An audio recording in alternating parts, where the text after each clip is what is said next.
Good afternoon, Facebook friends and YouTube followers. This is Rich again, back for your second video blog of the day for Monday, December 29th, 2014, around 2:41 p.m. in Billerica, Massachusetts. A nice sunny day out.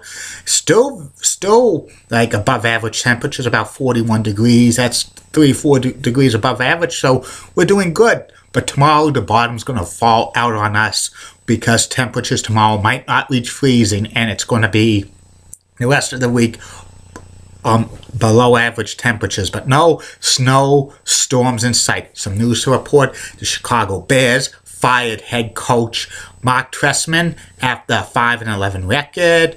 Buffalo Bills quarterback Kyle Orton announced that he told the team he's retiring after 10 seasons in the NFL. And also, the Shops of Billerica is going to be adding a UPS store in between Sweet Kiki's Yogurt and the Party Lab, which is good. The Billerica Mall's filling up. Well, the Shops of Billerica, they're filling up, and they got the electronic tan place. Only 4 more vacancies left for the Billerica Mall at Shops of Billerica, and they'll be filled by the end of 2015. I just have a feeling one of them's going to be Little Caesars Pizza and maybe a sit-down restaurant. I'm hoping Hooters of Billerica. And that's about it on that, Facebook friends and YouTube followers. My next subject is about ESPN Radio. ESPN Radio has been around for almost 23 years, and it's one of the most popular syndicated radio networks in the country. ESPN Radio started in January of 1992 as a weekend-only service running from 7 p.m. on Saturday nights to 1 a.m. on late Saturdays and early Sunday mornings. Plus, they had a morning edition from 7 to 9 in the morning on Sunday mornings. And they did the same thing again from 7 p.m. to 1 a.m.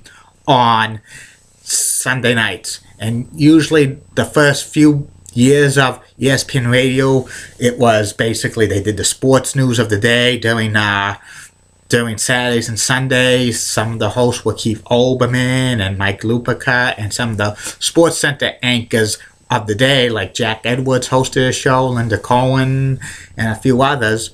And it eventually, ESPN Radio eventually got like some ESPN other stuff like extra point commentaries, which was a minute that was syndicated throughout many radio stations that carried ESPN Radio. It was hosted by Dick Schaap and eventually Brent Musburger.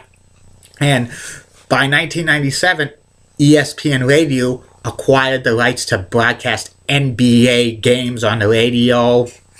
And they started to add programming during the day. They had the second programming they added was the Fabulous Sports Babe show that was from 10 to 2 weekdays. Some stations just carried it on tape delay or in different hours.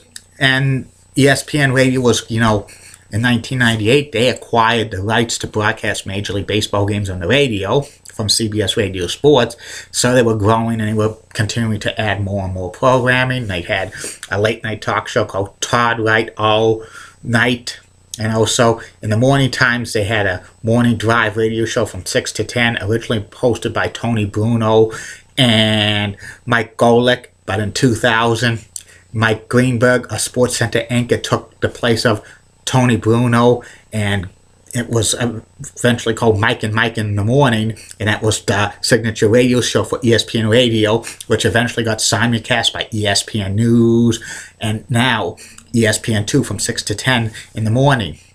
Some of the current shows on ESPN Radio during the weekdays are the Colin Cowherd Show from 10 to 1. That's simulcast on ESPNU. From 1 to 4, it's the Scott Van Pelt's Show.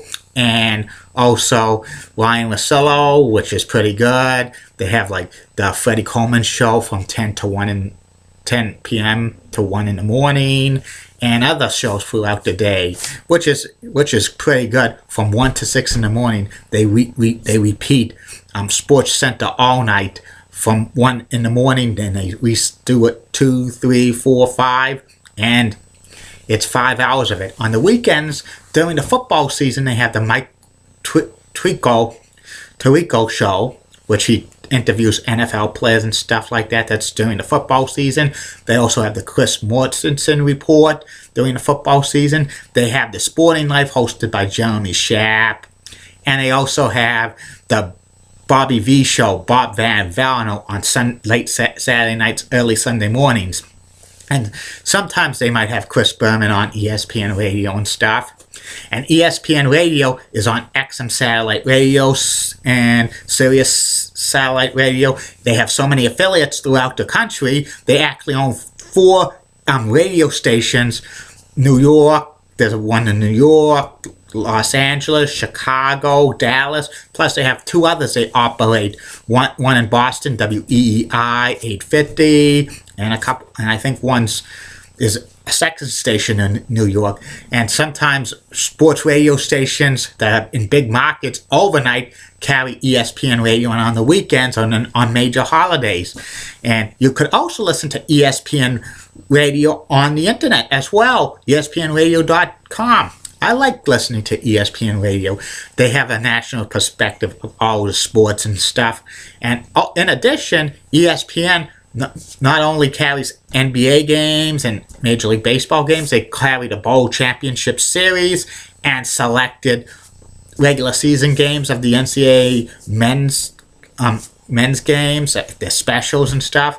And they carry certain like teams of NFL teams games, but outside their local market, because including the New England Patriots, they have like New England Patriots games on the radio, but they're not heard in the Boston market or the New England market. They're heard other parts of the country. I think Sean McDonough is the play-by-play of the Patriots on ESPN Radio.